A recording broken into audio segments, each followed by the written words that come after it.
Muy buenas noches, que el Señor los bendiga. Una vez más, siempre es un gusto estar acá y poder escudriñar en conjunto las escrituras y estamos analizando el libro de Proverbios, ¿no?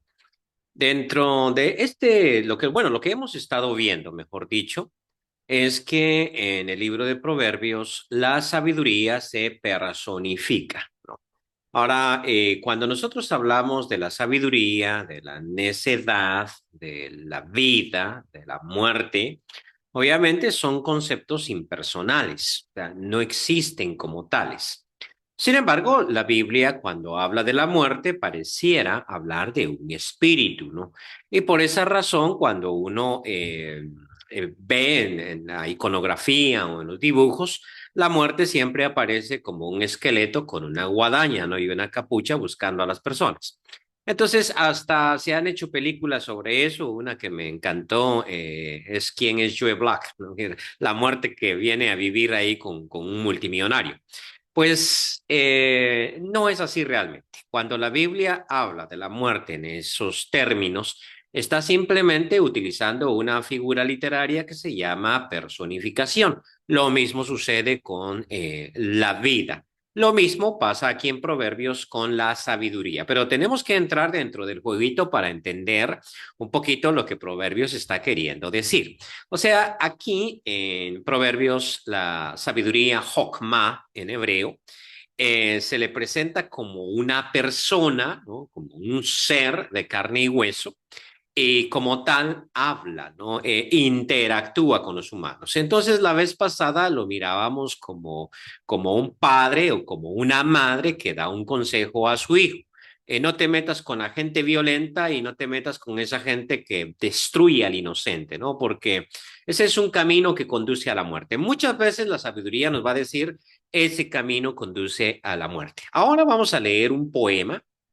Lamentablemente, este señor Esteban Lanton, el monje inglés, ¿no? Que dividió la Biblia en capítulos, no hizo muy buen trabajo. O sea, no hizo muy buen trabajo porque, bueno, es realmente difícil ser uno docto en toda la Biblia.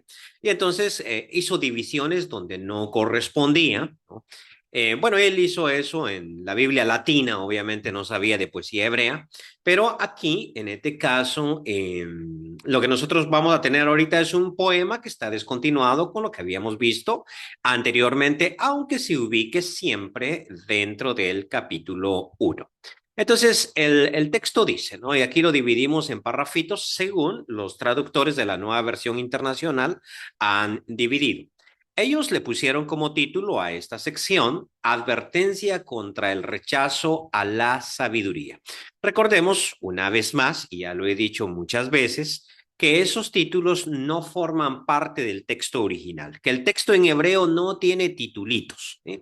Ni tiene capítulos, ni tiene versículos, que eso lo hicieron personas posteriormente, ¿no? Como mencionábamos a la división de capítulos por Esteban Lanton, y luego en las versiones modernas de la Biblia, cada uno de ellos inventa los títulos según a ellos les parece conveniente. Esos títulos a veces nos ayudan a entender mejor el texto, otras veces perjudican, ¿no? Porque errar, dice el dicho de Cicerón, es humano, ¿no? Errar es humano. Entonces hay que reconocer que son humanos y que hierran. Él dijo, ¿verdad? Errare humanum est. Sed in errore perseverare incipientis. Eso quiere decir errar es de humanos, pero permanecer en el error, eso sí es de tontos. Errar es humano, pero oye, sal del error, ¿no? No te quedes con él, ¿no? Entonces, dicho esto, él va a ser aquí, los traductores hicieron este título, ¿no? Advertencia contra el rechazo a la sabiduría. Capítulo 1, versículo 20 de Proverbios. Clama la sabiduría en las calles. En los lugares públicos levanta su voz. Clama en las esquinas de las calles transitadas. A la entrada de la ciudad razona. ¿Qué es lo que dice? ¿Hasta cuándo muchachos inexpertos seguirán aferrados a su inexperiencia? ¿Hasta cuándo ustedes, los insolentes, se complacerán en su insolencia? ¿Hasta cuándo ustedes, los necios, aborrecerán el conocimiento? respondan a mis reprensiones, yo les compartiré mis pensamientos y les daré a conocer mis enseñanzas. Bueno, entonces voy a ir comentando parte por parte del poema, ¿no? En principio presenta una personificación, una vez más lo decimos, una personificación de la sabiduría, ¿no? Se presenta como un heraldo, ¿no? Y este se para ahí en las plazas, en las calles, en la entrada donde está la gente, y ahí empieza a proclamar, ¿no? Sus razones. La primera es exhortar, no al sabio, porque al sabio no hay que exhortarlo, él aprende solito, ¿sí? No te preocupes, él aprende solito. A él solo déjalo donde hay conocimiento y él lo va a adquirir. Pero obviamente necesita la sabiduría hablar a tres tipos de personas. En principio se aparecen los que en Reina Valera se llaman los simples, ¿no? Y que creo, aquí la nueva versión internacional correctamente traduce los jóvenes inexpertos. O sea, el simple es, como decíamos en términos románticos, es el soltero. El que todavía no ha decidido si va a ser sabio o va a ser necio, ¿no? Ese todavía no lo ha decidido. Y bueno, a este es al que la sabiduría llama y le dice, ¿hasta cuándo te va a gustar la simpleza, no? Dicho de otra forma, ¿hasta cuándo te va a gustar vivir como pollo? ¿Eh? Y eso, ¿cómo es vivir como pollo? Bueno, pues que sale el sol, tú sales, y ya estuvo, trabajas y luego regresas a tu casa y no tiene sentido si mueres hoy o mueres dentro de 10 años. O sea, ¿cuál es la diferencia, no? Y a veces uno se pregunta sobre las personas, sobre todo aquellos que ¿cómo se llama este? Eh, mueren jóvenes. Y uno dice, qué lástima, era muy joven. Sí, pero hubiese muerto dentro de 30 años, hubiese sido lo mismo, porque no hubiese hecho un cambio en su vida. Entonces, ese es un simple, ¿no? El que no importa si muere hoy, muere dentro de 20 años, él no hace un cambio en su vida. ¿Hasta cuándo les va a gustar a ustedes la inexperiencia? ¿Hasta cuándo les va a gustar la simpleza? A los otros, que en Proverbios, traducción de Reina Valera, se les llama los burladores, sí, burladores, los burlistas, ¿no? Pero no se refiere a aquellos que les encanta hacer chiste, mofa, sino más bien aquí lo traduce la nueva versión internacional como los insolentes, ¿no? Creo otra traducción posible sería los altaneros. O sea, ese que cree que todo se lo sabe. O sea, ese que... No, no, sí, yo me lo sé. Eh, ¿Usted qué me va a enseñar a mí? O sea, yo no sé ni para qué me conecto a estas clases de Zoom, si eso que el hermano está diciendo, yo ya lo sé. Etcétera, etcétera, ¿no? Entonces, ese es el altanero, ¿no? Muchas veces hasta los más entendidos, los que conocen más de cierto tema, escuchan con profundidad al joven inexperto que habla, porque dicen, algo podemos aprender de él. O sea, qué interesante, ¿no? Algo podemos aprender de él. Pero estos son altaneros, estos lo saben todo. Y lamentablemente el que sabe todo no va a aprender. La vez pasada les comentaba a ustedes que Sócrates llegó a esa misma conclusión, ¿no? Cuando su amigo postuló que él era el más sabio de todos los hombres. Y él dijo, esto no es posible, yo voy a investigar, ¿no? Y se pone a preguntarle a los poetas, a los músicos, a los grandes sabios de su época. Sí, les hace un montón de interrogatorios para encontrar a alguien que fuera más sabio que él, pero con humildad de rigor, al final Sócrates dice, pues no lo encontré. ¿Cómo que no lo encontraste? O sea, que tú sí eres el más sabio. Pues mira, ellos me aventajaban en muchas cosas. Obviamente los poetas sabían más de poesía, los músicos sabían más de música, los militares sabían más de estrategia, o sea, toda la gente sabe más que yo. Lo único en lo que yo sí los aventajaba, ¿no? Es que yo sí estoy consciente de mis limitaciones. O sea, yo sí aprendo, porque me presento ante un gran militar y digo, yo de estrategia no sé nada, pero hable que yo escucho y yo aprendo. Pero estos no están conscientes de sus limitaciones. Y eso los hace estáticos. Ahí se quedaron. Entonces la sabiduría dice, oye, simple, ¿hasta cuándo te gustará la simpleza? Y tú, ¿verdad? El engreído, el arrogante, el insolente, no, porque eso sería el término insolencia, ¿no? Nosotros a veces en el guatemalteco le decimos el igualado, Igual, o sea, no te iguales. ¿Hasta cuándo te va a gustar la insolencia? ¿Hasta cuándo vas a creer que sabes todo? Y por último se dirige al necio, porque la sabiduría también habla al mismo necio. ¿Hasta cuándo te va a gustar la necedad? Pregúntenme. O sea, yo les voy a dar mis razones. Que de hecho, Proverbios capítulo 10 en adelante trata de eso. Y ya lo vamos a ver, va a haber tiempo para eso. Pero este poema es fascinante, ¿no? Yo les voy a dar lo que ustedes necesitan. Sigue diciendo el poema. Eh, Como ustedes no me escucharon cuando los llamé, vamos al futuro, ni me hicieron caso cuando les tendí la mano, sino que rechazaron todos mis consejos y no acataron mis reprensiones, ahora yo voy a reírme de ustedes cuando caigan en desgracia. Yo seré quien se ría de ustedes cuando les sobrevenga el miedo, cuando el miedo les sobrevenga como una tormenta y la desgracia los arrastre como un torbellino. Entonces me llamarán, pero no les responderé. Me buscarán, pero no me encontrarán. O sea, esta es una advertencia tremenda, ¿no? Entonces, habla a los simples, habla a los insolentes y habla a los necios. O sea, yo estuve gritando. Ustedes no me escucharon. Ustedes no me escucharon. O sea, les importó un comino. ¿Sí? Bueno, a ustedes les va a venir la desgracia, ¿no? Por no haberme escuchado. Les va a sobrevenir el temor por no haberme escuchado. Y cuando eso suceda, y esto sí suena que te feo, pero es que ese es un poema, ¿no? Y la personificación. Yo me reiré de ustedes. No, así, ¿no? Se van a reír de ustedes, ¿no? O sea, te vino lo que te dije que te iba a venir, ¿no? Te vino lo que te dije que te iba a venir. Es decir, a veces uno de padre, y ahora me meto en esta situación, que ha vivido un poquito más que los hijos, da sus consejos, ¿no? El hijo a veces es muy simple, porque hay hijos sabios y hay hijos simples. Hay hijos insolentes, ¿no? Es triste cuando un padre incluso reconoce esa situación.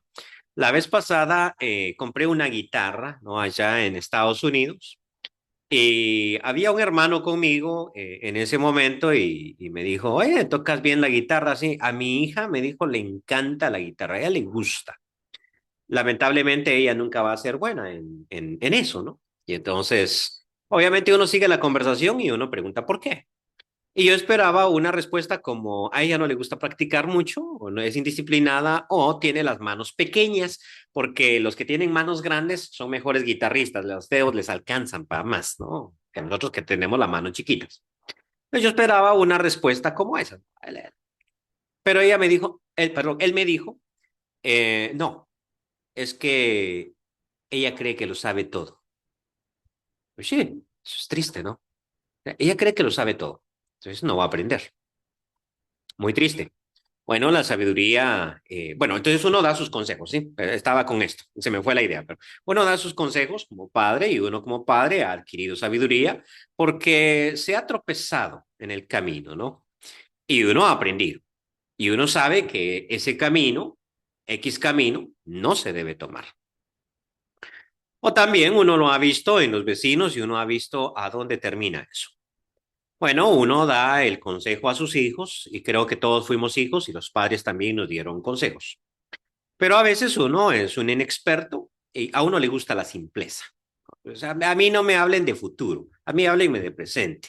O sea, a mí no me interesa guardar o acumular para mi vejez, ¿no? Mira que la hormiga acumula, ¿no? Ya te fijaste que cuando hay abundancia, carga y llena sus almacenes y cuando viene el invierno ella no sale a buscar, pero tiene comida, acumula. Oh, perezoso, mira a la hormiga, ¿no? ¿Cómo es que ella acumula? Sí, pero a mí no me interesa, a mí me interesa lo de hoy. O sea, aquí en donde estoy viviendo ahorita hay una cultura de me consumo lo que gano. O sea, las personas trabajan y pues hoy me fue muy bien, pues vamos a comer a restaurantes porque me consumo lo que gano, ¿no? Pero mañana no vas a tener para comer. Es decir, mañana me preocuparé por mañana, o sea, déjame celebrar hoy, ¿no? Y entonces, oye, mira la hormiga, ¿no? ¿Cuál hormiga? A mí me gusta la simpleza, ¿no? Y otra persona dice, a mí, ¿qué? Si usted me va a enseñar a mí, o sea, si usted es un extranjero, ¿no? O sea, usted no sabe de la vida acá. Usted hasta ahorita es que está entendiendo la vida. Bueno, dele, pues, o sea, si usted sabe, usted sabe. Y el necio, pues obviamente al necio, ¿quién le va a enseñar? Entonces uno le da el consejo, ¿no? Uno de padre, cuando el hijo comete el error, así muy por dentro se ríe a veces y dice, ojalá aprenda, ¿no? Ojalá aprenda. Joseph saltando sobre las piedras, no saltes ahí, que te vas a caer. Se cayó, se raspó. Y yo no soy de los que te voy a rematar. No, no, no. Eso se sonríe uno por dentro. Ojalá aprenda, ¿no? Ojalá aprenda. Y de hecho lo llevé para la casa y ahora te voy a curar con alcohol. No, eso, Ardis, y para que aprendas. O sea, así no se te va a olvidar nunca, ¿no? Que a papá se le hace caso, ¿no? Que la sabiduría clama en las calles. Pues la sabiduría es peor que yo, o sea, es así se carcajea. Cuando a ustedes les vaya mal, dice, entonces yo me reiré de ustedes. A ver, ¿y eso por qué? Porque antes ustedes se rieron de mí, o sea, ustedes se burlaron. Y de hecho, eso es cierto. Vea usted a un hombre diligente en su trabajo, ¿acaso los compañeros de trabajo no se burlan y le dicen, ¿qué? ¿Vas a hacer más rico al jefe? ¿Acaso no, cuando uno es un buen estudiante, los demás compañeros no hacen mofa de uno y le llaman nerd, le llaman vos si pasás, o sea, vos si sos un esclavo del estudio, o sea, ¿a vos qué te pagan por eso o qué? ¿No? ¿Cuántas burlas recibe uno? Bueno, la gente se burla de eso. Entonces, estos se burlaron de la sabiduría y ahora la sabiduría les devuelve el favor y le dice, yo me burlaré de ellos. Y en ese momentito ustedes me van a buscar, pero advierte, no me van a encontrar. Hay un momento para todo y hay un momento en que uno puede elegir y hay un momento en el que no. O sea, uno le dice a la jovencita, no se case con ese joven. Allí no tiene futuro. O sea, es un bueno panape, ¿no? Tampoco quiere hablar mal del muchacho, ¿no? Entonces, pues, no se case con él. Después de un año de casada, viene a llorar con uno y mire que esto y déjeme un consejo, sí, aguante. Sí, pero ¿por qué antes usted me decía no se case? Sí, antes, porque antes era no te cases. Ahora es aguante. O sea, ahora el consejo cambió. Bueno, pero deme un consejo. ¿Yo para qué? O sea, la sabiduría dice, me van a buscar, pero no me van a encontrar. ¿Cuál es la razón? Bueno, probablemente sea que la sabiduría no se adquiere de la noche a la mañana. O sea, esta pregunta me la hizo un joven. Estábamos dando una clase de Apocalipsis y yo estaba diciendo un montón de cosas de contexto histórico. Entonces, levantó la mano y yo esperaba una de las preguntas más inteligentes, pero me pareció la pregunta más tonta de todos los tiempos. Tengo una pregunta, hermano, sí. Eh, ¿Cómo es que usted sabe tanto y cómo hago yo para saber todo eso? Uno se echa la sonrisa, ¿no? Así. Bueno, hay todo un proceso, pero lamentablemente no se ha inventado eso de te impongo las manos y te paso lo que conozco. Entonces no se puede. Y mucho menos cuando el conocimiento es adquirido de la experiencia, ¿no? De la experiencia. Anoche estaba viendo un documental sobre este señor Rockefeller, el gran millonario. El hombre que de la nada hizo su fortuna y juntó millones de millones. Un solo hombre hizo una fortuna, ¿no? La serie de documentales son varios porque hay una familia, pero entonces tiene a su único hijo y lo mete a su empresa, ¿no? Y en la empresa le asigna un salario, ese sí era un salario miserable, ¿no? Porque en principio don Rockefeller le enseñó a sus hijos a trabajar. O sea, ¿quiere usted un helado? Sí, ah, listo, yo le pago 1 centavo por cada mosca que maten en la casa, por cada cucaracha 2 centavos, por una rata 10 centavos. En esa casa no había cucarachas, ni moscas, ni ratas, porque los muchachitos, o sea, solo tenía un hijo varón, pero tenía muchas niñas. Y entonces los chicos ahí por toda la casa cazando moscas, o sea, vea una mosca, ¿sí? Porque estoy juntando para mi heladito. Nada le regalaba a sus hijos, todo era ganado. O sea, ¿quieres zapatos? Sí, no, yo te presto. ¿Cómo que te presto? Sí, no, no has cazado muchas ratas últimamente, entonces no tienes plata, ¿sí? Entonces yo te presto. ¿Me presta el dinero para los zapatos? Sí, al 5% de interés, o sea, al interés que está en el banco, ¿ya?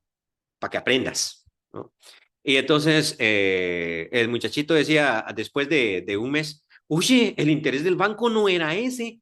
Pues sí, te engañé, para que aprendas que en los negocios te engañan. Ahora te fregaste, ¿no? Entonces los hacía firmar esas cosas. Bueno, entonces cuando el muchacho ya está joven, lo mete a la empresa, ¿no? Y él se arriesga, porque una cosa que su papá le había dicho es arriesgate, ¿no? Y pierde literal $1 millón en su primer negocio. Esperaba que ese papá tacaño le jalara las orejas y lo echara a la calle. Pero el papá lo entrevistó y le preguntó, ¿qué hiciste? ¿Qué hiciste de mal? ¿Qué hiciste? O sea, ¿cómo fue que lo perdiste? Todo, ¿no? Y entonces le dice, tranquilo, yo cubro eso. ¿Y eso? Aprendiste. $1 millón por el aprendizaje es un buen precio. O sea, aprendiste, ¿no? Y eso es bien interesante, ese concepto de el conocimiento vale plata. O sea, mira, le presté dinero a ese y nunca me pagó. Sí, fíjate que conocer de qué está hecha una persona vale plata. O sea, eso no es desperdiciado, ¿no? Ahora sí conoces de qué, conoces qué tipo de persona es, ¿sí? Es un buen precio, ¿no? Es un buen precio.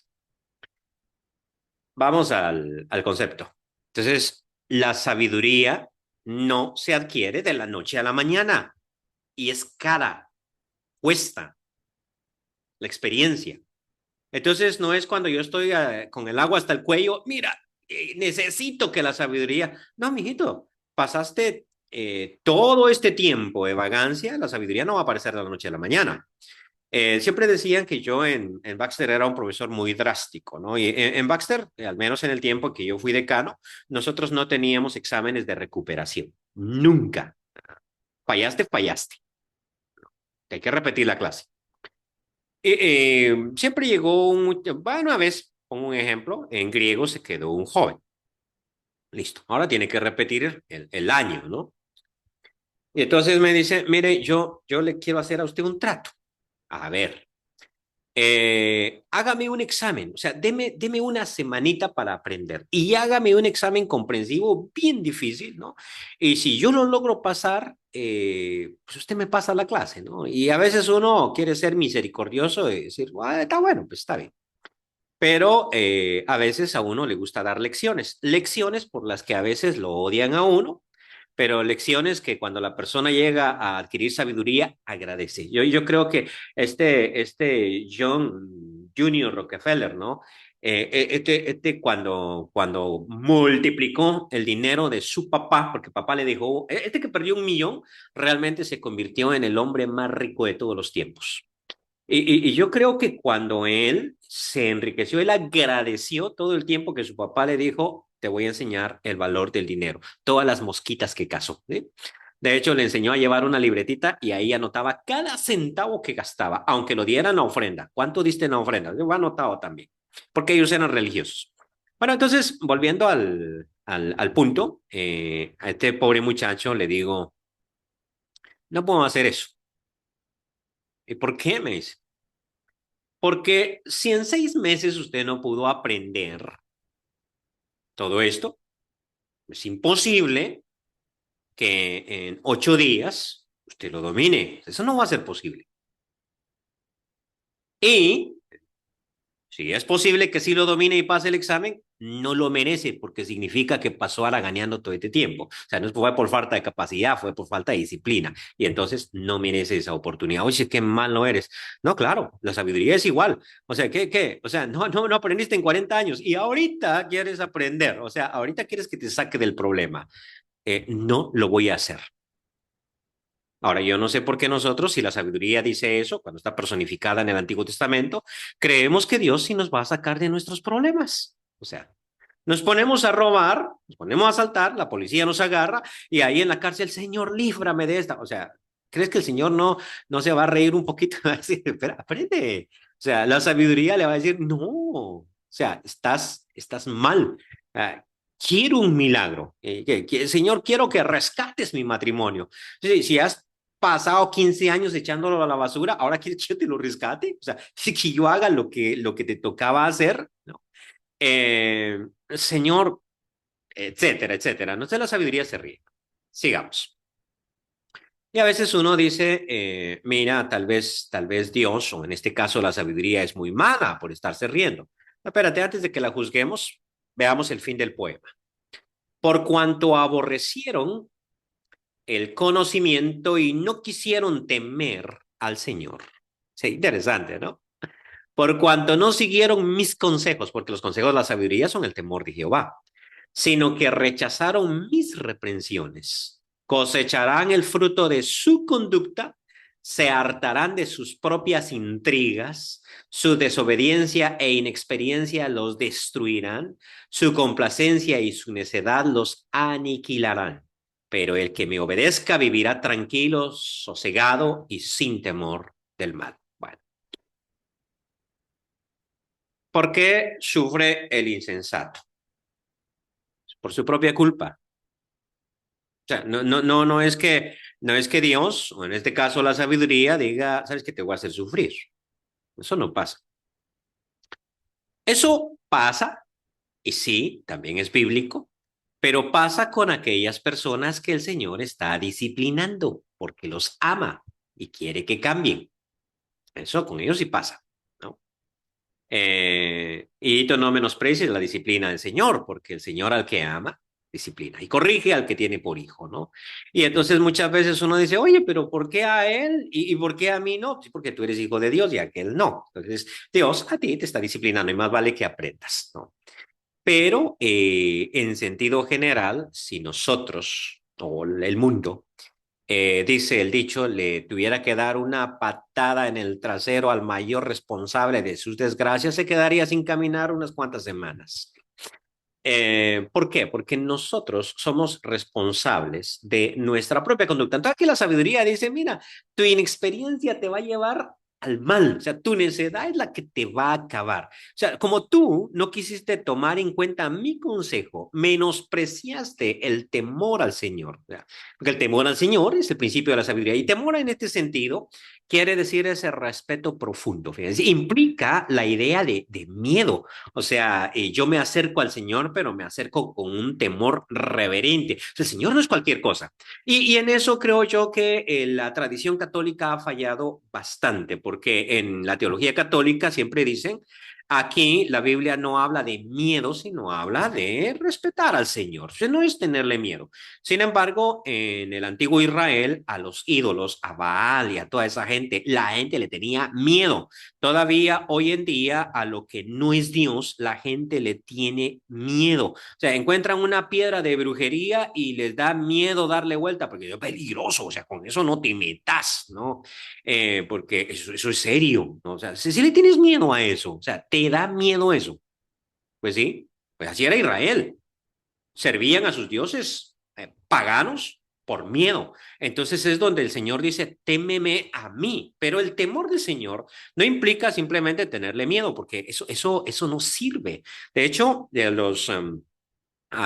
en aquella parábola de los talentos, cuando el Señor entrega a uno de esos un talento en Mateo capítulo 25, este dice, tuve miedo de ti y escondí mi talento. Y el Señor le dice, si tú tenías miedo, por lo menos lo hubieras dado a los banqueros. O sea, entonces ese miedo no sirve. Es que el Señor me da miedo. Incluso mucha gente ni siquiera es cristiana por miedo.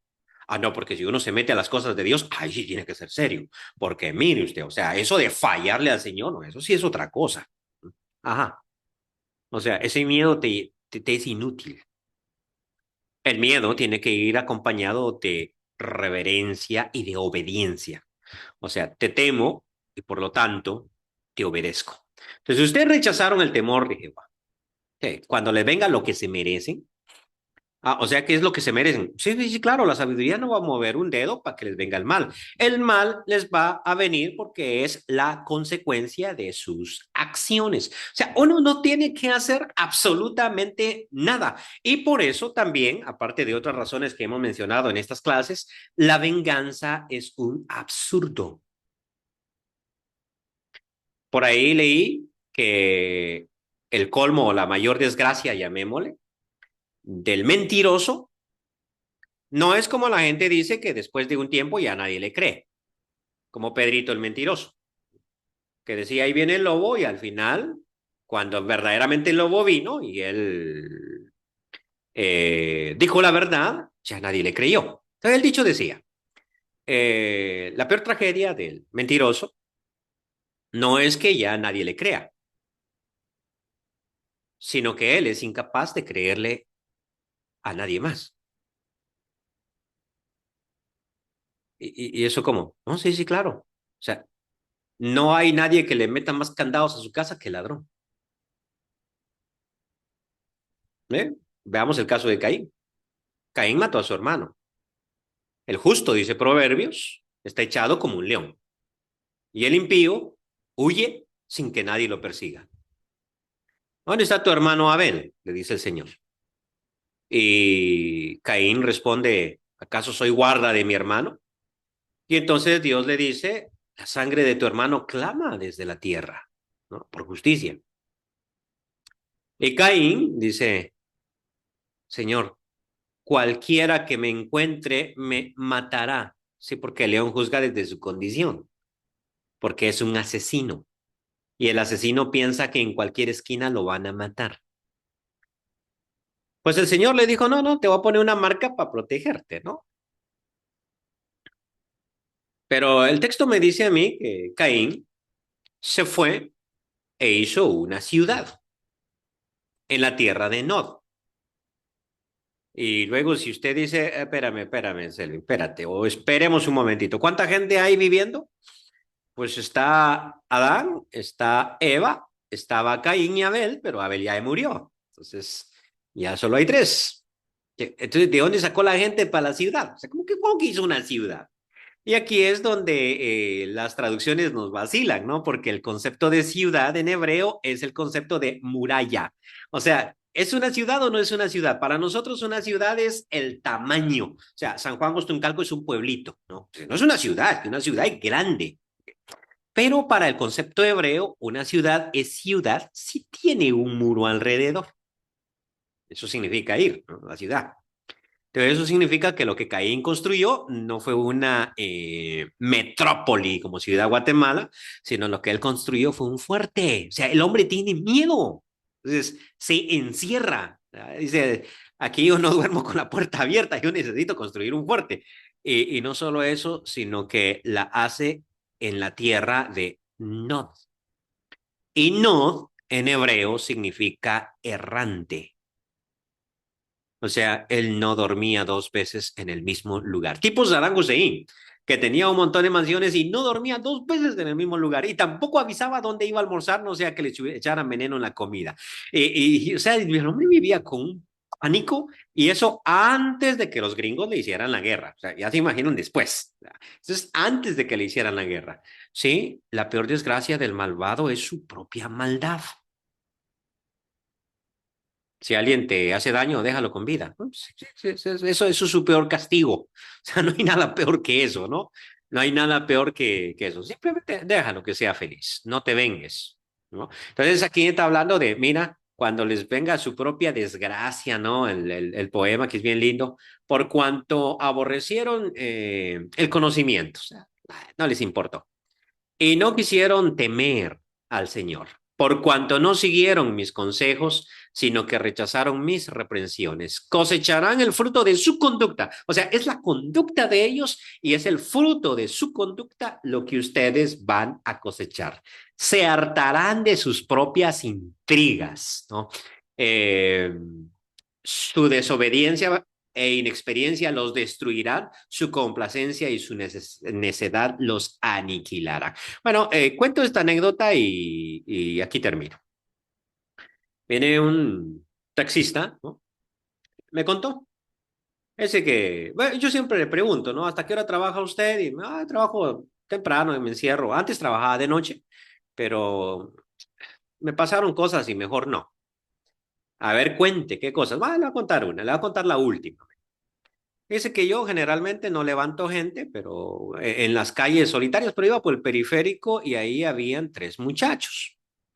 Y yo conocía a uno de ellos. Y entonces se miraban como de esa gente mala, ¿no? Pero como conocía a uno de ellos, dije, paro y los llevo. Y me asaltaron en el taxi. Y lo peor fue que eh, me llevaron hasta un acantilado, una bajada así, y ahí decidieron matarme y pegarme un tiro en la cabeza, ¿no? ¿Y eso por qué? Porque conocía a uno de ellos, lamentablemente, ¿no? Él dijo, me conoce, no puede quedar con vida. Ok. Me pegaron un tiro aquí en la cabeza, pero con tan buena suerte la mía que no me lo pegaron bien, pero me desmayó y me dejaron ahí y me tiraron por la bajada y yo fui a chocar. Entonces llamaron al hospital y pues, bueno, a la ambulancia y me llevaron para el hospital escuela en Tegucigalpa. No, pues a los muchachos los agarró la policía esa noche. ¡Qué eficiente la policía! ¿No? Eso es bien raro porque en Honduras no son eficientes, ¿no? Yo, qué eficiente la policía. No, me dice, es que ellos se fueron y el problema después fue como repartirse la plata y se agarraron. Entonces uno murió y el otro quedó herido y se fue a parar al hospital, ahí a la par mía. O sea, ahí estaba el fulano, ¿no? Y entonces uno dice, oye, sí, tus propias intrigas te matarán. ¿Quién va a confiar en un traidor? O sea, ¿quién va a confiar en un traidor? ¿Quién va a confiar? O sea, me robaron mi plata, sí, tienen que ser mis compañeros de hurto, ¿no? Pues, ¿y quién más va a ser? O sea, yo sé que vos sos ladrón, ¿no? Eso de traicionaste a tu esposo y te viniste a casar conmigo, eso es, soy celoso para toda la vida, porque ya sé de qué padeces, ¿no? O sea, es una situación terrible en que su propio mal los alcanza. La sabiduría no hace nada más que esperar. Y luego dice, y concluye con esto, pero sabes que el que confía en mí, el que me hace caso, ese vivirá confiado. Proverbios 31, ¿no? ¿Cómo vive el esposo de la mujer virtuosa? ¿Le da miedo el porvenir? No. ¿Le da miedo el frío? No, si su mujer le hace chaquetas de lana. ¿No? ¿Le da miedo? No, si su mujer hace negocios. Es que su mujer es doña sabiduría. Con ella se casó, ¿no? Y ahora no le da miedo el porvenir. Bien, esto es todo por hoy. Que el Señor los bendiga.